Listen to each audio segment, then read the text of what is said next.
हाँ तो बच्चों आ गए हम लोग सिस्टम ऑफ पार्टिकल्स का सेकंड टॉपिक लेके, लेक्चर लेके। सेकंड लेक्चर क्या है बेटा, वही सेंटर ऑफ मास के ऊपर ही हम लोग पढ़ने वाले हैं। सेंटर ऑफ मास काफ़ी इंटरेस्टिंग टॉपिक है। लास्ट वीडियो था आपने उसमें देखा होगा हम किस तरीके से डिफरेंट टाइप ऑफ बॉडीज की सेंटर ऑफ मास हम लोग निकालते हैं। अब यहाँ पे हम लोग करने वाले हैं, ठीक है। अब सोचिए, दिमाग लगाते हैं। पहली बात जो आज का टॉपिक है वो है बेटा centre of mass of continuous bodies. Continuous bodies क्या होती है? पहली बात हमने ये टॉपिक तो पहले पढ़ा नहीं, तो हमने क्या डिसकंटिन्यूअस बॉडीज पढ़ा है? हाँ, हमने डिसकंटिन्यूअस बॉडी पढ़ा है। डिसकंटिन्यूअस बॉडीज का मतलब क्या होता है? आपने ये देखा होगा, ये एक मास 1 kg यहाँ पे है, यहाँ पे एक और 1 kg है, यहाँ पर 2 kg है। ऐसा ऐसा सिस्टम का हमने सेंटर ऑफ मास निकाला। इन शॉर्ट हमने तीन चार मासेस थे, उनके सिस्टम का सेंटर ऑफ मास निकाला। ये हमने कैलकुलेट किया था लास्ट क्लास में। अभी मैं क्या बोलने वाला हूँ, अभी मैं ये बोलने वाला हूँ, अब मान ली 3-4 मासेस के बजाय एक रॉड है, मान ली एक रॉड है, ठीक है। तो रॉड कितने मासेस से बड़ा है? इनफाइनाइट। 1 2 3 4 5 6 7 8 9 10 11 कितना होगा भाई? ऐसे इनफाइनाइट होंगे। इनफाइनाइट बहुत ज़्यादा स्मॉल स्मॉल पॉइंट मासेस होंगे इसमें। बहुत स्मॉल बहुत सारे मासेस होंगे। तो क्या मैं ऐसे करते जाऊंगा m1 x1 plus m2 x2 plus m3 x, ऐसा कितना लिखते जाऊंगा भाई? हज़ारों लिखना पड़ेगा मेरे को, divide by m1 plus m2 हज़ारों लिखना पड़ेगा, क्योंकि कोई भी रॉड लाखों करोड़ों मासेस से बनता है, बहुत सारा छोटा छोटा मासेस से बनता है, और हर मास का अपना अपना पोजीशन है। समझ में आ रहा है? तो ये मेथड वहाँ पे सस्टेनेबल नहीं है, तो हम यहाँ पे एक और नया मेथड लेके आएंगे, और जिसको बोलेंगे centre of mass of continuous bodies. अब सुने इसमें पहले हम लोग एक ओरिजिन मान लेंगे, ठीक है। अच्छा, मैंने x1 डिस्टेंस दूर एक बहुत ही छोटा मास, पता नहीं आपको क्लियरली दिख रहा है कि नहीं, x1 डिस्टेंस दूर बहुत ही छोटा मास dm। m क्या होता है? मास। dm क्या होता है? छोटा मास। x क्या होता है? डिस्टेंस। dx क्या होता है? स्मॉल चेंज इन डिस्टेंस, ठीक है। तो dm क्या है बेटा? बहुत ही छोटा सा मास। तो ये छोटे सा मास का पोजीशन कितना है? x1। तो इसका जो सेंटर ऑफ मास आएगा, x centre of mass, that will be dm into x1 plus next x2 distance दूर एक और छोटा सा dm होगा, plus dm into x2 plus dm into x3। इस तरह से कितना dm होगा? लाखों करोड़ों, बहुत सारा छोटा छोटा dm, बहुत सारा है कि नहीं? और हर dm का x1 x2 x3 अलग अलग है। तो हमने क्या किया, इसको ऐसे लिखा, divided by dm plus dm। समझ में आ रहा है बेटा? नेक्स्ट देखा, dm into x1 plus dm into x2 plus dm into x3। अच्छा, इसको क्या मैं लिख सकता हूँ? Summation dm into x divided by summation dm। अब मैंने क्या बताया था, ये बॉडी कंटिन्यूअस है कि अलग अलग है? कंटिन्यूअस बॉडी है, और कंटिन्यूअस बॉडीज में हम समेशन की जगह क्या लिख सकते हैं? इंटीग्रेशन। तो समेशन की जगह ज़्यादा करेक्ट वर्ड क्या होगा बेटा? इंटीग्रेशन। तो this is the formula of centre of mass for continuous body. इसको फॉलो ना करें, असली फॉर्मूला ये है।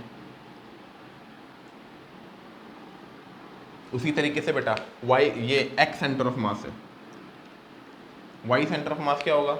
dm into Y divided by dm, ठीक है। आप तो लिख ले इसको, फिर मैं एक सवाल दे रहा हूँ।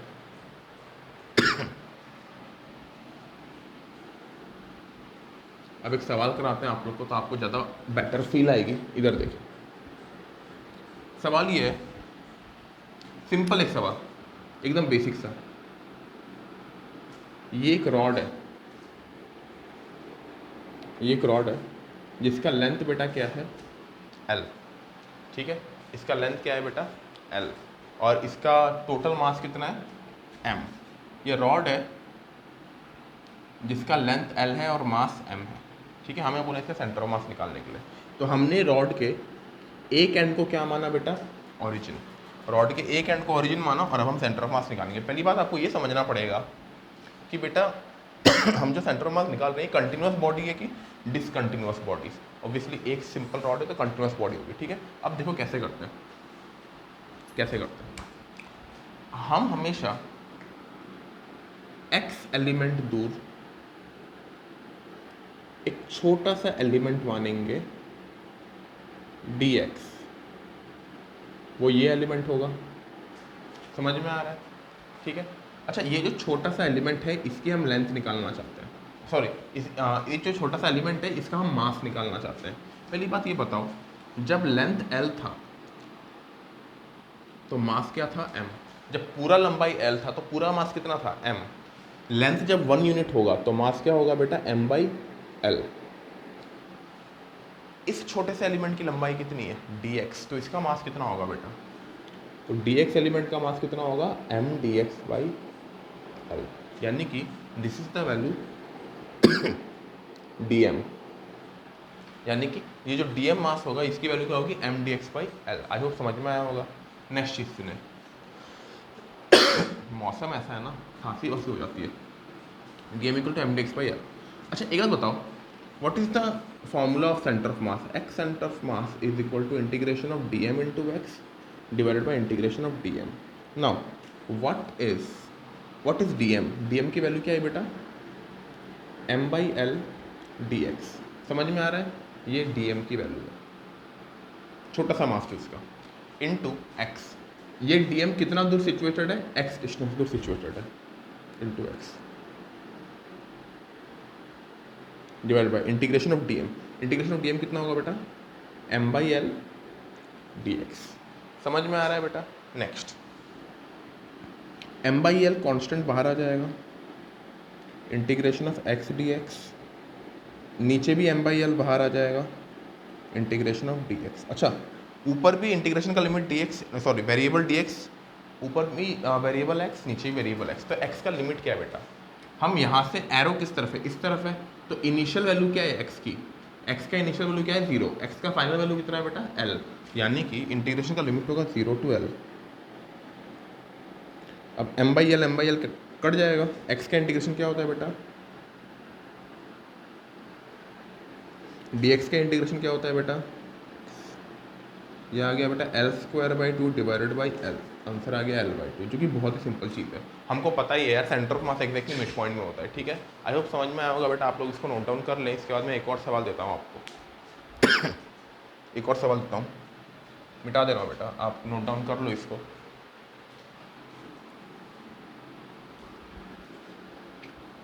नोट डाउन कर लो। अच्छा अभी जो मैं सवाल दे रहा हूँ थोड़ा आप लोग सुनिएगा, इसको थोड़ा सुनिएगा। यहाँ पे बोला है रॉड का लेंथ L है, रॉड का लेंथ L है और linear mass density lambda is equal to lambda naught x है। सुने क्या मतलब है।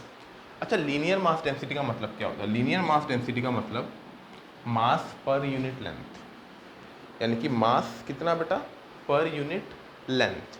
अच्छा एक बात बता, जब इनिशियली हमने रॉड कंसिडर किया था, इनिशियल जो हमारा ये वाला रॉड था उसमें मास पर यूनिट लेंथ सेम था कि नहीं, सेम कैसे, देख मास पर unit length is just like density.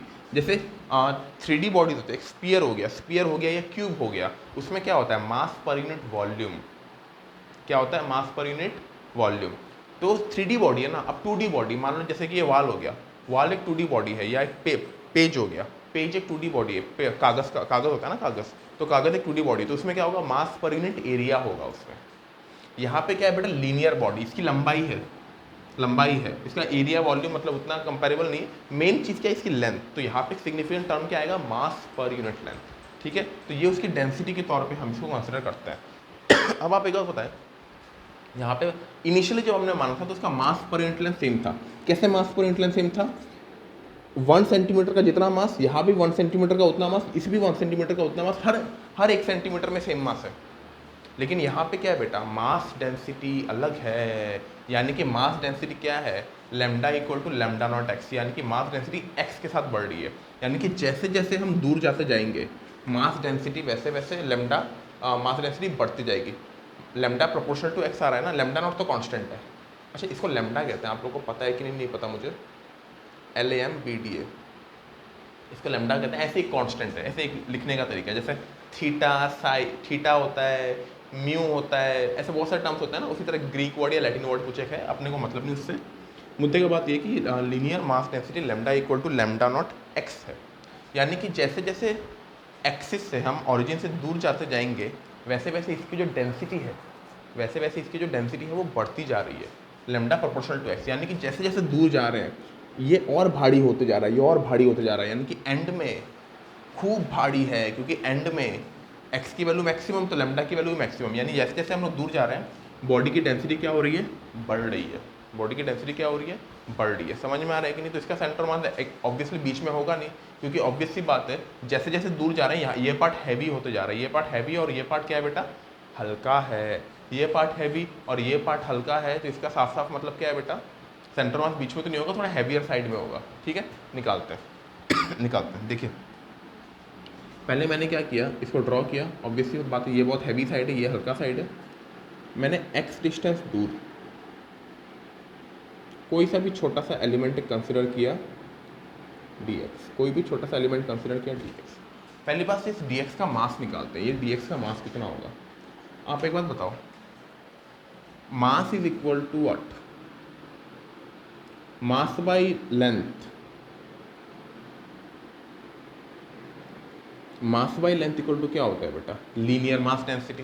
समझ में आ रहा है? अच्छा, इस छोटे से हिस्से का मास क्या है बेटा, इस छोटे से हिस्से का मास है dm डिवाइडेड बाई इस छोटे से हिस्से का लेंथ कितना है, इस छोटे से हिस्से का लेंथ कितना है बेटा, dx। समझ में आ रहा है? तो दैट इज ऑब्वियसली बात है, ये छोटा सा हिस्सा मैंने कंसिडर किया, इस छोटे से हिस्से का मास dm है, इस छोटे से हिस्से का लेंथ dx है, तो इसका मास पर यूनिट लेंथ क्या होगा, dm by dx, and that must be equal to mass पर यूनिट लेंथ। मास पर यूनिट लेंथ क्या दिया है बेटा, लैम्डा नॉट x। समझ में आ रहा है कि नहीं? यानी कि मैंने देखो x डिस्टेंस दूर यहाँ पे लीनियर मास डेंसिटी कुछ एक ये है, x डिस्टेंस दूर यहाँ पे लीनियर मास डेंसिटी क्या है बेटा, लैम्डा नॉट x। समझ में आया कि नहीं? तो इसीलिए x डिस्टेंस दूर मास बाई लेंथ, छोटे से एलिमेंट का मास बाई छोटे से एलिमेंट का लेंथ, छोटे से एलिमेंट का मास बाई छोटे से एलिमेंट का लेंथ क्या होगा, lambda naught x। I hope समझ में आया होगा आप लोग को। नेक्स्ट देखें, तो बेटा यहाँ से जो dm आ रहा है, यहाँ से जो dm आ रहा है वो क्या आ रहा है बेटा, lambda naught x dx। dm आ रहा है लैम्डा नॉट x dx। चलो अब एक बार x सेंटर ऑफ मास निकालते हैं। कंटिन्यूस बॉडी तो इंटीग्रेशन ऑफ क्या आएगा बेटा, dm into x divided by integration of dm। Integration of dm की वैल्यू कितनी है बेटा, lambda naught x dx into x. dm की वैल्यू क्या है, lambda naught x dx, lambda naught x dx into x, तो ये वाला x आ गया। इंटीग्रेशन ऑफ dm की वैल्यू क्या है बेटा, लैम्डा नॉट x dx। अच्छा, x का लिमिट क्या होगा, initial value 0, final value l, तो 0 से लेकर l तक हम लोग इंटीग्रेट करेंगे। लैम्डा नॉट कांस्टेंट है, बाहर आएगा, लैम्डा नॉट कांस्टेंट है, बाहर आएगा, कैंसिल हो जाएगा। ठीक है, नहीं लिख रहा हूँ यहाँ पे x स्क्वायर dx आ रहा है, नीचे आ रहा है बेटा आपका x dx, x dx 0 to l 0 to l। अच्छा, x स्क्वायर dx का x स्क्वायर का इंटीग्रेशन क्या होता है बेटा, x cube by 3 0 to l। ये क्या होता है बेटा, x square by 2 0 to l। ये 2 ऊपर आ जाएगा, पूरा हो जाएगा 2 by 3 L cube by L square. Answer आ गया बेटा 2 बाई 3 l, यानी कि 0.66 l, यानी कि ऑब्वियसली सेंटर से थोड़ा उस तरफ, क्योंकि उस तरफ थोड़ा हैवियर मास था, बताया था आप लोग को। नोट डाउन कर ले बेटा आप लोग, ठीक है, बहुत ही बढ़िया प्रॉब्लम, नोट डाउन कर ले। हाँ तो बच्चे देखिए, एक नई चीज़ हम लोग पढ़ने वाले हैं, पोजीशन ऑफ सेंटर मास। आपको पता है m1 x1 plus m2 x2 by m1 plus m2। इसको डिफ्रेंशिएट कर देते हैं एक बार, बोथ साइड विथ टाइम। देखिएगा क्या होता है, ये क्या हो जाएगा बेटा, dx centre of mass by dt equal to m, यहाँ पे क्या आएगा बेटा, d by D T of m1 x1, ये मार्कर में मेरे को इंक भरना पड़ेगा, m1 x1 plus m2 x2 plus dot dot जो भी है डिवाइडेड बाई, क्योंकि आपका बेटा देखो मास तो सारे कांस्टेंट होते हैं, तो मास पूरी तरीके से क्या हो जाएगा, कांस्टेंट हो गया, मतलब बाहर आ गया। ठीक है, हालांकि डिफरेंशिएशन के अंदर होना चाहिए था, मैं आपको एक बार करके दिखा देता हूँ, फिर बाहर ला के दिखाता हूँ। ठीक है, ताकि आपको कन्फ्यूजन ना हो, क्योंकि आप वीडियो में है ना, आप क्लास फिजिकल क्लास में तो समझ में आ जाता, ऐसे होगा। अब देखें, rate of change of position of centre of mass क्या होगा, velocity of centre of mass equal to 1 by m1 plus m2, बाहर आ गया, क्या बचा बेटा, d by D T of m1 x1 plus d by D T of m2 x2। समझ में आ रहा है? अच्छा, तो velocity of centre of mass is equal to 1/, अच्छा what is m1 plus m2? m1 plus m2 is the total mass of the system. तो यहाँ पर जाएगा तो ये total mass of the system हो गया ना बेटा। तो total mass of the system into velocity of centre of mass is equal to क्या आ रहा है बेटा, m1 बाहर आ जाएगा, m1 बाहर आएगा कांस्टेंट है, इंटू डी x1/dt, m2 बाहर आएगा dx2/dt। Total total mass into velocity of centre मास क्या आ रहा है, m1 into v1 plus m2 into v2। इसका मतलब क्या है सुने, इसका मतलब है net momentum of centre of mass is equal to initial individual momentum of all the masses. ठीक है, जहाँ जहाँ, अच्छा ये तो लिखने का अपने को जरूरत नहीं है, यहाँ पे आप लिख सकते हैं। समझ में आ रहा है, यानी कि net momentum of centre mass equal to individual momentum of all the particle. ये वाला चीज़ मैं आपको थोड़ा समय बाद जब न्यूमेरिकल दूंगा तब आपको समझाऊंगा बढ़िया तरीके से, अभी आप सुनते जाएं। अच्छा एक और बात,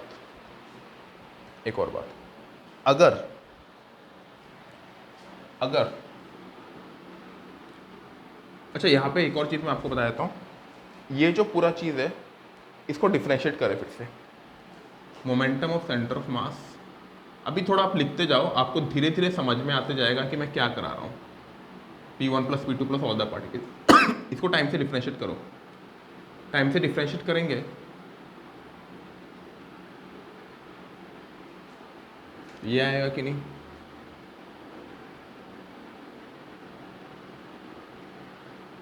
what is the rate of change of momentum को टाइम से डिफ्रेंशिएट करते हैं तो क्या मिलता है बेटा, force, net force on centre of mass equal to individual forces. समझ में आ रहा है बेटा, यहाँ तक समझ में आया होगा। अच्छा ये सारी चीज़ आप लिख लो, फिर मैं आपको एक और काम की चीज़ बताता हूँ, और जैसे जैसे न्यूमेरिकल कराऊंगा तो वैसे वैसे आपको समझ में आते जाएगा। ये लिख लो आप सब कुछ। एक बात बताओ, अगर if F external is equal to 0, मान लो सिस्टम में एक्सटर्नल फोर्स 0 है, तो सिस्टम का नेट मोमेंटम क्या होगा बेटा, कांस्टेंट। नेट मोमेंटम क्या होगा, कांस्टेंट। ठीक है, अच्छा नेट मोमेंटम कांस्टेंट यानी कि mass into net velocity of centre, net momentum क्या है, total mass into velocity of centre of mass क्या होगा बेटा, कांस्टेंट। इफ, अच्छा वेलोसिटी, ये तो आपने सुना होगा पहले भी न्यूटन सेकंड लॉ में कि एक्सटर्नल फोर्स 0 है तो मोमेंटम कांस्टेंट। मोमेंटम कांस्टेंट तो वेलोसिटी आपका क्या होता है, या तो 0 होगा या तो कांस्टेंट होगा। लेकिन if velocity of centre of mass is 0, if velocity of centre of mass is 0, then obviously centre of mass is unchanged, then centre of mass is unchanged. मैं आपको सारा कुछ समझा रहा हूँ, अब एक एग्जांपल से दूंगा तो आपको समझ में आ जाएगा, एक एग्जांपल से दूंगा तो आपको समझ में आएगा, सुनना बढ़िया से। मान लो यहाँ पे एक पॉजिटिव चार्ज है, यहाँ पे एक नेगेटिव चार्ज है, तो और दोनों का मास एक्जैक्टली सेम है m और m। ठीक है, उनका एक्जैक्टली सेंटर ऑफ मास ये होगा, ये जो पॉइंट मैंने थोड़ा डार्क सर्कल देके दिया है, that is the centre of मास। अच्छा एक बात मेरे को बताओ, दोनों के दोनों एक दूसरे को अट्रैक्ट करेंगे कि नहीं, दोनों के दोनों एक दूसरे को अट्रैक्ट करेंगे। जब दोनों के दोनों एक दूसरे को अट्रैक्ट करेंगे तो पॉजिटिव वाला मान लो कुछ एक डिस्टेंस मूव करके यहाँ पे आया, और नेगेटिव वाला कुछ एक डिस्टेंस मूव करके यहाँ पे आया। तो मेरे को एक बार, अच्छा ये वाला नया डायग्राम मैं फिर से बना देता हूँ ताकि आपको समझ में आए। पॉजिटिव वाला मान लो यहाँ पे आ गया, नेगेटिव वाला मान लो यहाँ पे। तुम मेरे को एक बात बताओ, सिस्टम ये अट्रैक्शन करके क्यों आया, क्योंकि दोनों एक दूसरे को इलेक्ट्रोस्टैटिक फोर्स से, जो आप 9-10 में पढ़ चुके हो कि पॉजिटिव और नेगेटिव एक दूसरे को खींचता है, तो खींचने की बजाय दोनों सामने सामने आ गए, थोड़ा सामने आए। अच्छा थोड़ा सामने आए, तुम मेरे को एक बात बताओ, सेंटर ऑफ मास मूव किया गया सिस्टम का, नहीं, ये इतना यहाँ पे है, ये इतना यहाँ पे है, तो सेंटर ऑफ मास तो अभी भी एक्जैक्टली इन दोनों के बीच में है ना। सेंटर ऑफ मास क्या होता है, दोनों सेम मास से दोनों के एक्जैक्टली बीच में होगा। ये दोनों सेम मास ही, ऑब्वियसली नजदीक आने के बाद मास तो सेम ही रहा, तो सेंटर ऑफ मास के एक्जैक्टली बीच में, तो centre of mass has not changed. Why center of mass did not change? Because obviously forces are acting on it. कौन सा फोर्स लग रहा है भाई? Electric force. आप सुना ही होगा क्लास 10 में, पॉजिटिव और नेगेटिव एक दूसरे को इलेक्ट्रिक फोर्स से खींचता है। अच्छा एक बात बताओ, अगर मैं इन दोनों को सिस्टम मान लूँ, पॉजिटिव और नेगेटिव को सिस्टम मान लूँ, यानी कि एक ही सिस्टम के अंदर मानूँ कि तो ये पॉजिटिव और नेगेटिव को अगर एक ही सिस्टम मानूँ, क्यों एक सिस्टम मान लूँगा? क्योंकि मैं इन दोनों को मिलाकर सेंटर ऑफ मास निकाल रहा हूँ। मैं ये दोनों को मिला के सेंटर ऑफ मास निकाल रहा हूँ ना, तो ये दोनों को मैं सिस्टम मानूंगा। तो ये दोनों आपस में जो भी फोर्स लगाएंगे, ये दोनों आपस में जो भी फोर्स लगाएंगे, it will be considered as internal force. इसको कैसा फोर्स कंसिडर किया जाएगा? Internal force. मुद्दे की बात समझिए अच्छे से। जब भी हम किसी चीज़ का सेंटर ऑफ मास निकालते हैं, एक सिस्टम का सेंटर ऑफ मास निकालते हैं, यहाँ पे पॉजिटिव है, यहाँ पे नेगेटिव चार्ज है, तो इसका हमने सेंटर ऑफ मास निकाला। तो हमने इस पॉजिटिव और नेगेटिव का दोनों को मिला के सेंटर ऑफ मास निकाला ना। ये दोनों को मिला के अगर सेंटर ऑफ मास निकाला, तो ये इस पे जो फोर्स लगाए, ये इस पे जो फोर्स लगाए, that will be internal force. और हमें पता है भाई, हमें इंटरनल फोर्स से कोई मतलब नहीं, हमें किस फोर्स से मतलब है भाई? External force. तो एक्सटर्नल फोर्स से मूव किया है क्या? नहीं, it has move because of internal force. तो here internal force is there, internal force is there, but internal force कुछ एक है, बट एक्सटर्नल फोर्स क्या है बेटा? जीरो। अच्छा एक्सटर्नल फोर्स जीरो है, तो सिस्टम का नेट मोमेंटम क्या है? कांस्टेंट। कैसे नेट मोमेंटम कांस्टेंट है? देख, इनिशियली जब दोनों यहाँ पे था, जब दोनों यहाँ पे था, तो सेंटर ऑफ मास रेस्ट में था। तो सेंटर ऑफ मास रेस्ट में था, तो दोनों का मोमेंटम क्या था भाई? दोनों का सिस्टम का मोमेंटम क्या था? जीरो, क्योंकि ये भी रेस्ट में, ये भी रेस्ट में, और ऑब्वियसली बात है सेंटर ऑफ मास भी रेस्ट में ही है। अच्छा एक बात बता, जब पार्टिकल आना शुरू हुआ तो इसके पास कुछ एक वेलोसिटी थी, इसके पास कुछ एक वेलोसिटी थी। तो अच्छे से देखेगा तो इसके पास मोमेंटम mv था, इसके पास भी मोमेंटम mv था। दोनों का मोमेंटम अभी भी, सिस्टम का मोमेंटम अभी भी क्या है? जीरो। इनिशियल मोमेंटम, ये इनिशियल कंडीशन है, सुनना बढ़िया से, ये इनिशियली, ये फाइनल है। इनिशियल कंडीशन क्या है बेटा? दोनों पार्टिकल रेस्ट में है, तो दोनों पार्टिकल रेस्ट में है, तो दोनों का सेंटर ऑफ मास भी रेस्ट में है, तो दोनों का मोमेंटम क्या है? इनिशियल मोमेंटम क्या है बेटा? पी इनिशियल क्या है बेटा? जीरो। ठीक है, पी इनिशियल क्या है? जीरो। अब दोनों जब नज़दीक आए, दोनों नज़दीक आए, तो कुछ एक मोमेंटम से आएंगे, कुछ एक वेलोसिटी होगी, इसकी वेलोसिटी v, इसकी velocity v, obviously same velocity होगी, क्योंकि दोनों का मास भी सेम है, चार्ज भी सेम है। इसका मोमेंटम मास इंटू वेलोसिटी, इसका मोमेंटम भी क्या? Mass into velocity. तो नेट मोमेंटम क्या हो गया बेटा? अभी भी जीरो। क्यों? क्योंकि इक्वल एंड सॉरी ऑपोजिट है टोटली मोमेंटम। मोमेंटम क्या है बेटा? टोटली क्या है बेटा? ऑपोजिट है, दोनों दूसरे को कैंसिल कर रहा है। तो initial momentum equal to final momentum, both are zero. Initial momentum आपका क्या है? देखो यहाँ पे भी लिखा है नेट मोमेंटम क्या हुआ? कांस्टेंट। नेट मोमेंटम कांस्टेंट, यानी कि initial momentum equal to final momentum. ऐसा क्यों हुआ इनिशियल मोमेंटम फाइनल मोमेंटम? क्योंकि बेटा एक्सटर्नल फोर्स क्या है? जीरो। क्योंकि एक्सटर्नल फोर्स क्या है बेटा? Zero. Therefore momentum is constant. समझ में आया कि नहीं? इनिशियल मोमेंटम फाइनल मोमेंटम के बराबर है। अच्छा यहाँ पे एक और चीज़, if velocity of centre of mass is zero, अगर सेंटर ऑफ मास का वेलोसिटी जीरो है, तो अच्छे से देख, यहाँ पे सेंटर ऑफ मास की वेलोसिटी क्या थी? Zero. Centre of mass move किया क्या? यहाँ पे जो था, यहाँ पे सेम पोजीशन में ही है, यानी कि सेंटर ऑफ मास का पोजीशन चेंज नहीं हुआ है, यानी velocity of centre of mass क्या है बेटा? जीरो। अगर velocity of centre of mass zero होता है तो सेंटर ऑफ मास अनचेंज, क्योंकि ऑब्वियसली बात है, क्योंकि ऑब्वियसली बात है। ये तो चलो थियोरेटिकल बातें थोड़ी हुई, अभी मैं इसमें प्रॉब्लम्स कराऊंगा, न्यूमेरिकल कराऊंगा, तो आपको और बेटर अंडरस्टैंडिंग होगी। नोट डाउन कर लीजिए आप। हाँ तो बच्चों सवाल देखें। सवाल ये बोला है, find the distance moved by the boat when the man reaches the other and. मतलब ये एक बोट है, मैन का मास मान लो आप लोग 60 kg, और बोट का मास मान लो बेटा आप लोग 90 kg। ठीक है, 90 kg का बोट है, मैन 60 kg का है। अब बोट पानी के ऊपर है, अब मान लीजिए पानी और बोट के बीच में कोई फ्रिक्शन नहीं है, तो बोट, ऑब्वियसली बात है, मतलब फ्रिक्शन तो वैसे भी कम होता है ना पानी और बोट के बीच में, तो हमने इसको फ्रिक्शनलेस माना है। पानी और बोट के बीच में कोई फ्रिक्शन नहीं है। ठीक है, अच्छा इंसान अब क्या हुआ, उसने चलना शुरू किया। इंसान चल चल के जब इस तरफ जाएगा, तो खुद एक बात बताओ, हम जब चलते हैं हम ज़मीन को किस तरफ धक्का देते हैं? पीछे की तरफ। ये आपने पढ़ा ही होगा, क्लास 9 में पढ़ा हुआ। अब खुद एक बार चल के देख लो, हम जब चलते हैं तो हम अपने पैर से ज़मीन को पुश करते हैं पीछे की तरफ। हम जब चलते हैं तो हम अपने पैर से ज़मीन को पीछे की तरफ पुश करते हैं। आप जिस भी तरफ चलोगे उसकी पीछे की तरफ आप ज़मीन को पुश करोगे। यहाँ पे जब इंसान चलेगा, इंसान जब इस तरफ जाना चाहेगा तो वो बोट को किस तरफ पुश करेगा? पीछे की तरफ। और जब बोट को पीछे की तरफ पुश करेगा तो बोट इस तरफ आएगी कि नहीं? और ये आपने देखा भी होगा। आप बोट के ऊपर चलो, बोट के ऊपर बैठ जाओ और बोट के ऊपर चलना शुरू करो, बोट थोड़ा थोड़ा पीछे जाती है। क्यों जाती है पीछे? क्योंकि जब हम चलते हैं तो हम बोट को पीछे की तरफ अपने पैर से धक्का दे रहे हैं, इसलिए बोट थोड़ा थोड़ा पीछे आती है। समझ में आया? अब यहाँ पे बोला है find the distance travelled by the boat when the man reaches the other and. अच्छा एक बार बताएं, इंसान ने बोट पे फोर्स लगाया, बोट ने इंसान पे नॉर्मल रिएक्शन लगाया, ऑब्वियस सी बात है।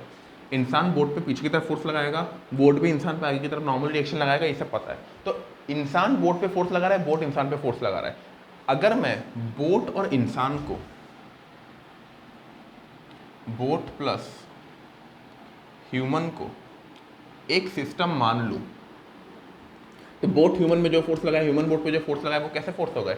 Internal force. और वो अगर इंटरनल फोर्स हो गए तो ठीक है, यानी कि एक्सटर्नल कोई फोर्स है क्या? कोई एक्सटर्नल फोर्स नहीं है, क्योंकि बाहर से कोई धक्का मुक्की नहीं कर रहा है, ये इस पे फोर्स लगा रहा है, ये इस पे फोर्स लगा रहा है, बात खत्म, वो इंटरनल फोर्स है। तो एक्सटर्नल फोर्स क्या हो गया?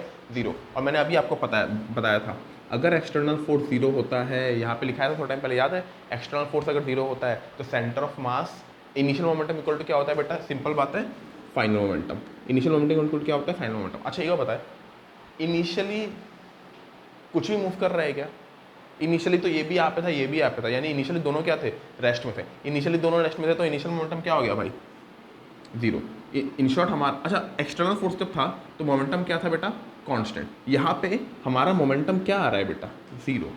यानी फाइनल मोमेंटम भी क्या होगा? जीरो। अच्छा एक बार बता, मोमेंटम जीरो, दोबारा समझाता हूँ, एक्सटर्नल फोर्स कुछ नहीं है तो ऑब्वियसली बात है, सिस्टम का मोमेंटम देखते हैं, इसका भी वेलोसिटी जीरो, इसका भी वेलोसिटी जीरो, मोमेंटम सब कुछ जीरो, यानी कि mass into velocity of centre of mass is equal to zero. यानी अच्छा मास क्या है? Total mass into velocity of centre of mass क्या हो गया? जीरो। यानी velocity of centre of mass is equal to zero. अच्छा velocity of centre of mass अगर जीरो है, इसका मतलब क्या है? Centre of mass is unchanged. अगर सेंटर ऑफ मास की वेलोसिटी अगर जीरो है, यानी कि सेंटर मास पहले जहाँ पे था फाइनली भी वहीं पे होगा। तो अब इस सवाल को मैं आपको करके दिखाता हूँ हम लोग कैसे अप्रोच करते हैं, ठीक है? आप एक बार ये चीज़ लिख लें, ये चीज़ लिख लें, मैं मिटा रहा हूँ पूरा चीज़। इन शॉर्ट हमने क्या लिखा कि भाई साहब सेंटर ऑफ मास इनिशियल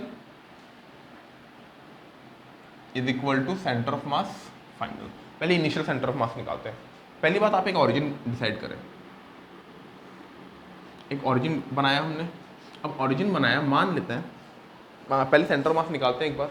अच्छा एक बार बताओ, बोट की लंबाई मैंने दी, बोट की लंबाई मान ले भाई 10 मीटर। कितनी है भाई? 10 मीटर है। बोट का मास मैं यहीं पे लिख देता हूँ 90 kg। अच्छा बोट का सेंटर एक्जैक्टली बीच में होगा, तो पहले इनिशियल सेंटर ऑफ मास निकालते हैं। X initial of centre of मास कितना होगा बेटा? मास ऑफ मैन, मैन का मास कितना है बेटा? 60 इंटू जीरो। पोजीशन कितना है मैन का? ये ऑरिजिन है भाई, ये ऑरिजिन है। बोट का ये वाला एंड को मैंने ऑरिजिन माना है, तो समझ में आ रहा ना, ये ऑरिजिन है, this point is the origin. तो mass of man into its position, mass of man कितना है बेटा? 60। पोजीशन क्या है? ऑरिजिन में है। बोट का मास कितना है बेटा? 90। बोट का पोजीशन कितना है बेटा? 10 मीटर का लंबा बोट है। जब हमने बताया था जब बड़ी बॉडी होती है तो उसका सेंटर ऑफ मास मानते हैं, तो बोट का सेंटर ऑफ मास कहाँ पे होगा? एक्जैक्टली बीच में। कितना डिस्टेंस? 5 मीटर दूर, डिवाइडेड बाई टोटल मास कितना हो गया बेटा? 60 प्लस 90, यानी इनिशियल सेंटर ऑफ मास आपका हो गया बेटा 90 इंटू 5 डिवाइडेड बाई 150। इसको ऐसा ही रखें, बिल्कुल कैंसिल करने का कोई ज़रूरत नहीं है, आगे आपको दिखेगा क्यों कैंसिल नहीं करना है, ठीक है? अच्छा एक बताए, इंसान फाइनली इस एंड में पहुंचता है तो बोट थोड़ा आगे बढ़ेगा, तो बोट मान लो थोड़ा आगे बढ़ा। बोट कितना डिस्टेंस आगे बढ़ा? ओरिजिन से ए डिस्टेंस आगे बढ़ा, तो ये वाला डिस्टेंस भी कितना आगे बढ़ेगा? ए डिस्टेंस आगे बढ़ेगा। अच्छा इंसान पहले ओरिजिन के रिस्पेक्ट में कहाँ पे था? यहाँ पे था। फाइनली इंसान बोट के दूसरे एंड में पहुँच गया, बोट के दूसरे एंड में पहुँचा, यानी कि इंसान यहाँ पे पहुँचा। समझ में आ रहा है? इंसान कहाँ पहुँचा? यहाँ पे पहुँचा। अब देखते हैं x final, what is the final centre of मास। अब आप एक बात बताएं, ये बोट का सेंटर है, ये बोट का सेंटर है। बोट किस तरफ मूव किया बेटा? इस तरफ ए डिस्टेंस मूव किया। हम एक बार बताओ, इस एंड से बोट के सेंटर का डिस्टेंस कितना है? इस एंड से बोट के सेंटर का डिस्टेंस कितना? 5 मीटर। तो इस एंड से बोट के सेंटर का डिस्टेंस कितना होगा? 5 मीटर। तो ये डिस्टेंस कितना हो गया बेटा? 5 माइनस ए। ये डिस्टेंस कितना हो गया? 5 माइनस ए। समझ में आया कि नहीं बेटा? समझ में आया? नेक्स्ट, ये डिस्टेंस कितना हुआ? ये डिस्टेंस, अच्छा सारे डिस्टेंस कहाँ से मापते हैं? ओरिजिन से मापते हैं। तो बोट के सेंटर का डिस्टेंस कितना हो गया? 5 माइनस से। इंसान का डिस्टेंस कितना हो गया? ओरिजिन से मापेंगे, ओरिजिन से इंसान का डिस्टेंस कितना होगा? ये पूरा। अच्छा ये बता, बोट का टोटल लंबाई कितना था? 10 मीटर, यानी ये 10 मीटर तो ये भी 10 मीटर, ये भी 10 मीटर, ये 10 मीटर, तो ये भी 10 मीटर। अच्छा ये 10 मीटर और ये लेंथ ए, तो ये कितना हो गया 10 माइनस, कितना हो गया बेटा 10 माइनस ए। ठीक है, तो सेंटर ऑफ मास क्या होगा देख, मास ऑफ मैन 60 इंटू मैन का पोजिशन कितना है ओरिजिन के रिस्पेक्ट में 10 माइनस है प्लस मास ऑफ बोट कितना है बेटा 90, ओरिजिन के रिस्पेक्ट में कितना है position 5 minus A, total mass कितना हो गया बेटा 150। अब हमको पता है initial centre of mass equal to final centre of mass, तो इनिशियल सेंटर ऑफ मास कितना है बेटा, एक बार मैं देख लेता हूँ बोर्ड में जगह कहाँ पे है, जगह तो है आप देख लें, फिर ये वाला मिटाऊंगा मैं। 90 into 5 by 150 is equal to 60 into 10 minus A plus 90 into 5 minus A divided by 150।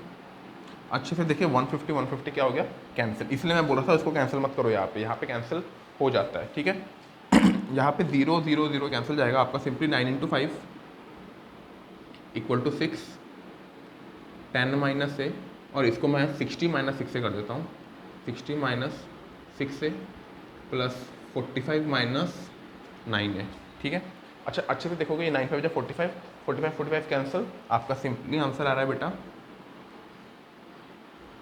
60 equal to 15 है, 60 इक्वल टू 15 है। ए का वैल्यू आपका आ रहा है बेटा 4 मीटर, यानी बोट कितना डिस्टेंस मूव किया बेटा 4 मीटर मूव किया, बोट कितना डिस्टेंस मूव किया बेटा 4 मीटर। आपको समझ में आया होगा, मैं आपको फिर से एक बार ओवरव्यू दे देता हूँ, आप तब भी एक बार सारा कुछ नोट कर लीजिए, इसमें सवालों की कमी नहीं है बेटा, सवाल बहुत टाइप के आते हैं। एक बार फिर से मैं आपको ओवरव्यू देता हूँ, ओवरव्यू सुने। बोट आपका यहाँ पे था, मैंने यहाँ पे था, हमको सबसे पहले क्या निकालना है, एक ओरिजिन मानना है, ओरिजिन के हिसाब से सेंटर ऑफ मास निकालना है। मैंने सेंटर ऑफ मास निकाल दिया। अब मुद्दे की बात यह है कि बेटा सिस्टम का जो सेंटर ऑफ मास है वो मूव नहीं करेगा। हाँ, इंसान मूव करेगा इस तरफ तो बोट इस तरफ मूव करेगा, इंसान अगर इस तरफ जाता है बोट इस तरफ जाएगा, ताकि सेंटर ऑफ मास क्या रहे सेम जगह में रहे, तो सेंटर ऑफ मास चेंज नहीं होगा। ठीक है, तो मान लो इंसान जब इस तरफ गया तो बोट थोड़ा इस तरफ गया, इंसान पूरा डिस्टेंस ये ट्रैवल किया तो बोट ने ए डिस्टेंस इस तरफ गया। अब एक बात बताएं, हमने क्या किया, इनिशियल सेंटर ऑफ मास निकाला, फाइनल सेंटर ऑफ मास निकाला और दोनों को बराबर कर दिया। ठीक है, अब हमने क्या किया, देख बोट अगर ए डिस्टेंस इस तरफ गया तो इंसान यहाँ से एकदम एक्सट्रीम में पहुँचा, यानी इंसान बोट के एक्सट्रीम में पहुँचा। जब बोट के एक्सट्रीम में पहुँचा तो बोट के एक्सट्रीम में जब वो पहुँचा तो बोट ऑलरेडी उस तरफ खिसक गया था ना ए डिस्टेंस, बोट ऑलरेडी उस तरफ ए डिस्टेंस खिसक गया, तो इंसान ने डिस्टेंस कितना ट्रैवल किया, ऑरिजिन में यहाँ पे था, पहले यहाँ पे था, अभी यहाँ पे, यानी टोटल उसको करना चाहिए था 10, लेकिन बोट ए डिस्टेंस खिसक गया तो 10 माइनस 1 ट्रैवल किया उसने।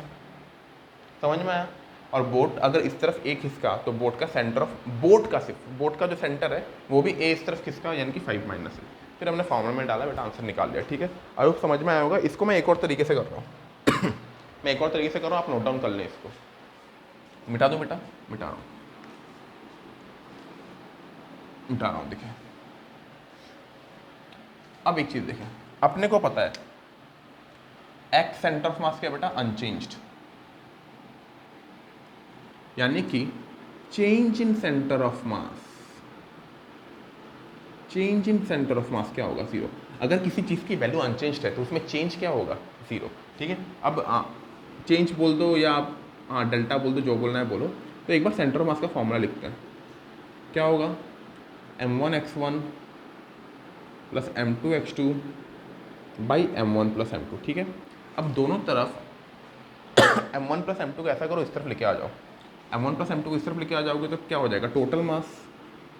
ठीक है, अब दोनों तरफ डेल्टा लगा लो, तो change in m into x COM। अगर आपको चेंज डेल्टा से प्रॉब्लम है तो आप ऐसा देख लें, अच्छा छोड़ो, मैं आपको सिंपल तरीके से समझाता हूँ, दोनों तरफ टाइम से डिफरेंशिएट कर दो। ठीक है, टाइम से डिफरेंशिएट कर दो, ये क्या हो गया m1x1 प्लस m2x2। ठीक है, अच्छा m बाहर आ जाएगा, dx centre of mass by dt is equal to, यहाँ पे m1 बाहर आएगा, m1 dx1 by dt plus m2 dx2 by dt। तुम मेरे को खुद एक बात बताओ, dt क्या हो गया 0। अच्छा, change in centre of mass, centre of mass तो भाई सेंटर ऑफ मास की वैल्यू क्या है फिक्स्ड, तो dx सेंटर ऑफ मास क्या होता है change in centre of mass, तो ये क्या हो गया पूरा का पूरा 0। ठीक है, तो m1 इंटू dx1। अच्छा dt कॉमन जाके इस तरफ जाके, भाई देख LHS अगर 0 है तो यहाँ का डिनोमिनेटर को मैं कॉमन लेके वहाँ पे 0 कर सकता हूँ ना। तो m1 dx1 plus m2 dx2। अच्छा d क्या स्मॉल चेंज, इसको अगर बड़े चेंज के टर्म में लिखें तो m1 delta x1 plus m2 delta x2 is equal to क्या हो गया 0। पूरा चीज़ लिख लें फिर मैं आपको सम करके दिखा रहा हूँ। पूरा चीज़ आप लोग लिख लें फिर मैं आपको करके दिखा रहा हूँ। आई होप लिख लिया होगा आपने। अब देखें इसको मैं कैसे करता हूँ। ये कब वैलिड है बेटा, ये स्टेटमेंट कब वैलिड है, अगर सेंटर ऑफ मास अनचेंज्ड हो तो। If centre of mass is unchanged then m1 delta x1 plus m2 delta x2 is equal to क्या 0। ठीक है। अच्छा ये पूरा का पूरा लिखेंगे विथ रिस्पेक्ट टू ग्राउंड। किसके हिसाब से लिखेंगे बेटा, विथ रिस्पेक्ट टू ग्राउंड के हिसाब से। ठीक है। अब देखिए, अब सुने, अब सुने, अब सुने m1 क्या है। अब एक बात बता, एक बात बता, एक बात बता, विथ रिस्पेक्ट टू जमीन में अगर कोई खड़ा होकर ऑब्जर्व कर रहा है, मान ले एक आदमी जमीन में खड़ा होकर ऑब्जर्व कर रहा है, इसके हिसाब से इंसान पहले यहाँ पे था, इंसान फाइनली बोट के दूसरे एंड में गया, लेकिन बोट भी थोड़ा खिसक के आ गया। बोट कितना डिस्टेंस खिसका, a डिस्टेंस खिसका। क्या इसके हिसाब से इंसान कितना डिस्टेंस मूव किया, इंसान यहाँ से पूरा जाना चाहिए था लेकिन थोड़ा कम गया, क्योंकि देख भाई पूरा पहुँच ही नहीं पाया क्योंकि बोट खिसक गया ना। तो इस इंसान के हिसाब से ये वाला जो इंसान है, या इस ऑब्जर्वर के हिसाब से, ऑब्जर्वर के हिसाब से ये इंसान कितना डिस्टेंस ट्रेवल किया 10 माइनस से। कैन आई से m1 is how much, mass of the man is how much 60 into what is the displacement. Delta x क्या होता है, change in position. Change in position कितना है बेटा, पहले यहाँ पे था फाइनली यहाँ पे कितना हो गया बेटा 10 माइनस है प्लस, समझ में आया। m2 क्या है, मास of the boat. Mass of the boat कितना है बेटा 90 into what is the change in position of boat. Boat में चेंज का पोजीशन का चेंज कितना है, देख पहले बोट कहाँ पे था, बोट इस तरफ ए डिस्टेंस ट्रेवल किया ना, तो इट विल बी प्लस है और माइनस है, इट विल बी माइनस है। समझ में आया, साइन के साथ पुट करोगे 90 इंटू माइनस है। समझ में आया कि नहीं। ठीक है। इज इक्वल टू क्या हो जाएगा बेटा 0। तो हमारे पास सिंपली इक्वेशन आया 10 minus A is equal to 90 into A. ठीक है। आप अच्छे से देखोगे 60 और 90 कैंसिल जाएगा, 10 minus A is equal to कितना आ रहा है बेटा आपका, सॉरी 30 से कैंसिल करो 2 3 है, तो आपका ये आ रहा है बेटा 20 माइनस 2 ए इक्वल टू 3 है।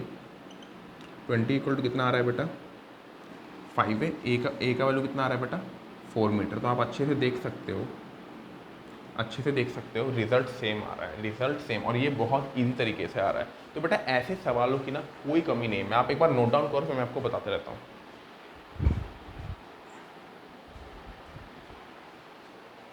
अब मैं आपको बताऊंगा फिर, ऐसे सवाल की कोई कमी नहीं है। यहाँ पे बोल देगा कि ये इंसान यहाँ पे होने के बजाय यहाँ पे है, या बोल देगा दो इंसान हैं एंड में, दोनों ने रास्ता क्रॉस कर लिया, या दो इंसान हैं दोनों बीच में आ गए। बहुत तरीके के सवाल, आप किसी भी स्टैंडर्ड किताब उठा लो, किताबों में आपको ऐसे सवाल भरते मिलेंगे। कोई कमी नहीं ऐसे सवालों की, बिल्कुल कोई कमी नहीं। हज़ारों लाखों सवाल ऐसे मैं करा सकता हूँ आपको, लेकिन कराने का कोई मतलब नहीं, बस रिपीटेशन है बेटा। तो आपको प्रैक्टिस करनी है, आपको कोई भी किताब उठानी है, प्रैक्टिस करो आप लोग। ठीक है। फिजिकल क्लास में तो चलो मैं मल्टीपल सम्स करा सकता हूँ, लेकिन यहाँ पे सेम टाइप के बहुत सारे सम्स करके वीडियो को लंबा करके कोई फ़ायदा नहीं है, आप खुद ही बोर हो जाओगे। तो आप घर में बैठ के प्रैक्टिस करें, अगर आप घर में हैं तो घर में बैठ के प्रैक्टिस करें। अगर आपको कोई कन्फ्यूजन होता है मुझे बेझिझक कॉन्टैक्ट कर सकते हैं। अच्छा इसको करते टाइम, इस फॉर्मूला को अप्लाई करते टाइम आपको क्या क्या चीज़ दिमाग में रखना है नोट डाउन आपने कर लिया होगा। इस पूरे सम को करते टाइम या इस टाइप के सम्स को करते टाइम या इस फॉर्मूला का यूज़ करते टाइम आपको क्या क्या दिमाग में रखना है। पहली बात विथ रिस्पेक्ट टू ग्राउंड करो, ठीक है। सेकेंड बात साइन यूज़ करना है, यूज़ साइन। मतलब डेल्टा एक्स क्या था, पॉजिटिव था क्योंकि इस तरफ था, कितना था इस तरफ 10 माइनस है, और डेल्टा x2 क्या था, याद है माइनस से लिखा था क्योंकि इस तरफ है, तो हमें माइनस से पुट करना पड़ेगा। समझ में आ रहा है बेटा, कोई भी डाउट नोट डाउन कर ले बेटा, मिटा रहा हूँ मैं।